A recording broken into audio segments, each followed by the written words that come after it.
Here we're going to tie the Jumbo John. This is a large version of the Copper John. It's good for a stonefly pattern or for steelhead. First thing we're going to do is we add a bead, nice large bead, to the hook.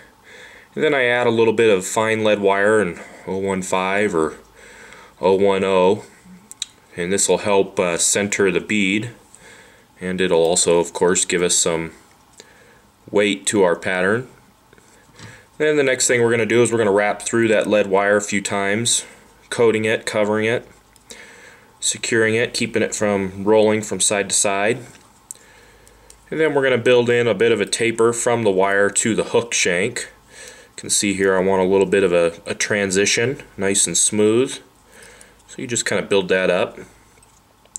And then what we're going to do is we're going to take our hook and we're going to just kind of invert it slightly. And we're going to wrap down the bend here just a little ways, about a third of the way down the bend. Then we're going to take some Goose Biot, and depending on the color that you're tying will depend on the color of Goose Biot that you use. I'm going to tie a kind of copperish version here. So I'm going to use some tan Biots. You could also use brown for this color. If you tie a yellow one, you'll want to use yellow Biots. If you tie a black one, you'll want to use black Biots. And these Biots, we want them to be about as long as the straight portion of the shank of the hook. And I just pinch them into place on either side. Nice loose wrap to grab them. And then you can bite down. You can see here those Biots splay away from each other. It's exactly what I want. And then you can wrap them forward to the area where the lead wire transitioned to the hook. Trim those out of there.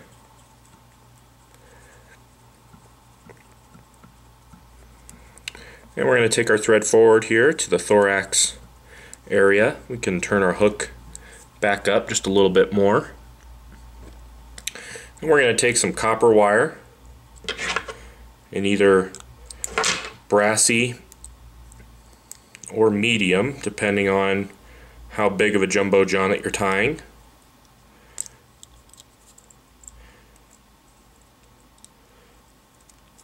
And then I'm going to take a strand of black wire as well.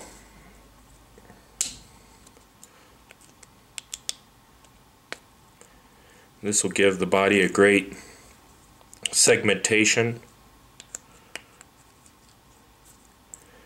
That black will kind of stand out against the copper. I'm going to put these two pieces of wire together.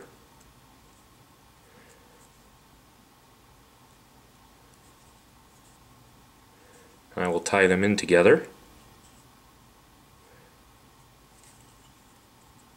I'm just going to tie these in right along the side of the hook. I'm going to wrap it all the way back to the tail. And I'm going to wrap forward with my thread all the way to the thorax. Now that first wrap with this wire is going to be the most important wrap. I want to get a nice clean first wrap.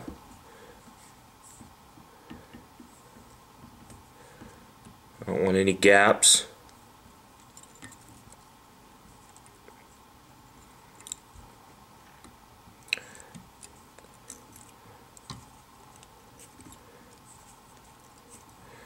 Try to wrap these with one wrap right in front of the other.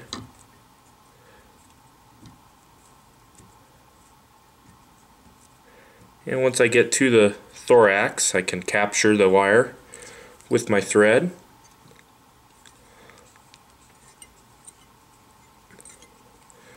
Making sure I get quite a few tight turns in there.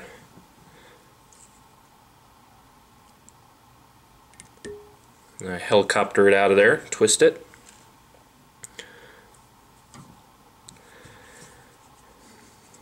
And I'll just kind of smooth things out here. Build up a little bit of a thorax. What I want to do is I'm going to wrap just ever so slightly back on some of this wire here.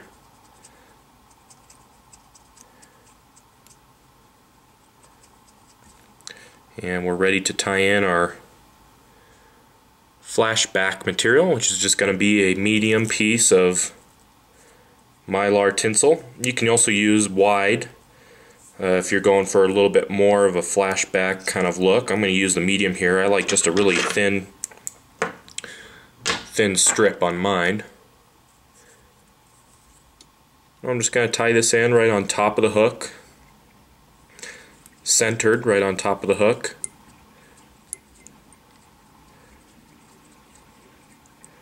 I'm going to wrap just ever so slightly all the way back to basically where the thread and the hook point intersect.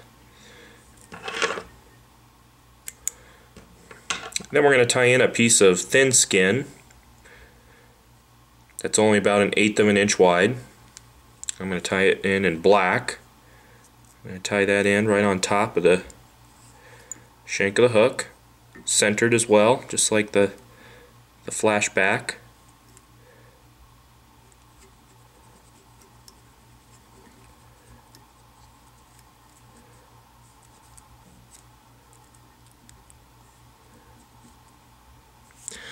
Now we're ready to dub a thorax. We're going to use some Peacock ice dubbing. And you got to be very careful not to put this ice dubbing on too much at a time. I'm just going to add it in little segments here.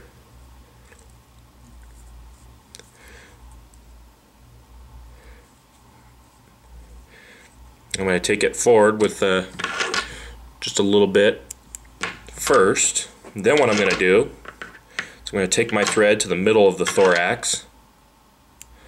I'm going to take a brown Buggy nymph leg, put it on one side, wrap it in, and I'll do the same thing on the other side, on my side here.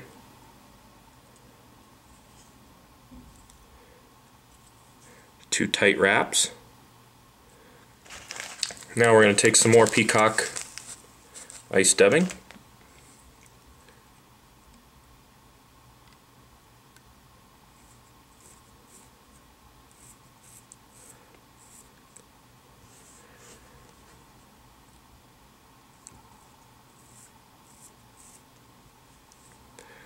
Lay a couple of wraps here right in between the legs. This will help split them. Here we go. Now what I'm going to do, just to make things a little bit easier on myself, is I'm going to take a little piece of wire here, pull everything back, take that wire and just wrap it around everything, give it a twist, and just kind of let it hang off the back for now. This will keep things out of my way for the next step, which is going to be the legs of the fly. For this, I'm just going to use a piece of natural hen feather. I'm going to pre-strip off all the fibers near the back end of the feather here, and then stroke all the fibers backwards from the tip.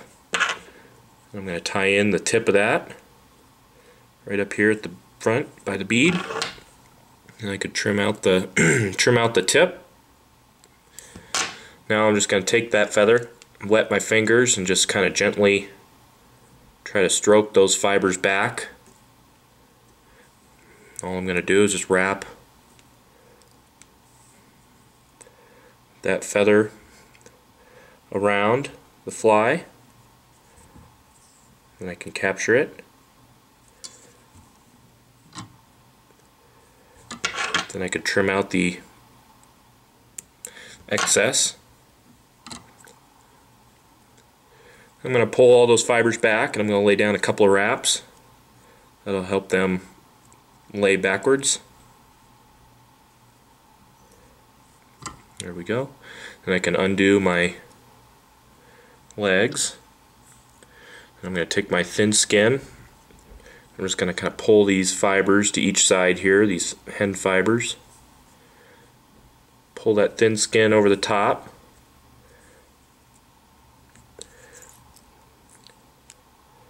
Give it a nice tight pull as I pull down with my thread. Pull a flash over the top.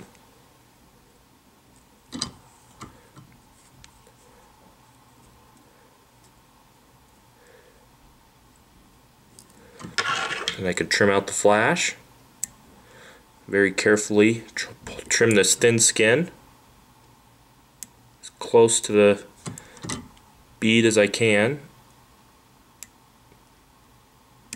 There we go. And I can just kind of clean things up here at the head just with a couple of wraps.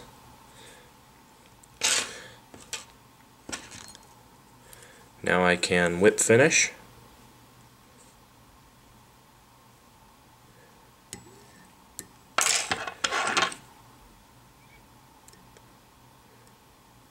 And I can trim my legs. I want to trim the back legs about as long as the body and the tail. I'll trim the front legs just a hair bit shorter, just like so. You can see I've got my legs that face back. And you can see the little flash strip on the top of the fly. And the last thing we want to do is we want to add our either UV fly finish or our clear goo. I would use the clear goo tack free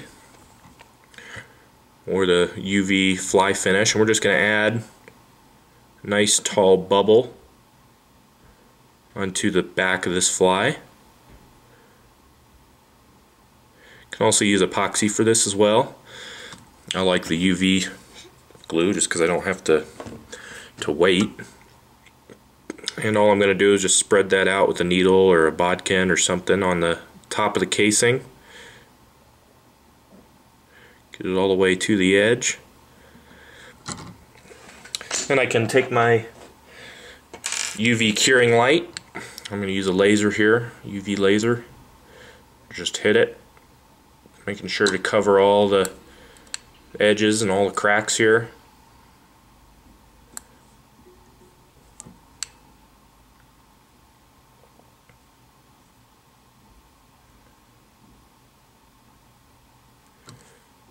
There we go. That's all there is to the Jumbo John. Great little steelhead fly. You can see the casing there, how it has a little bit of flash to it. And you can buy all the materials for this fly at intheriffle.com.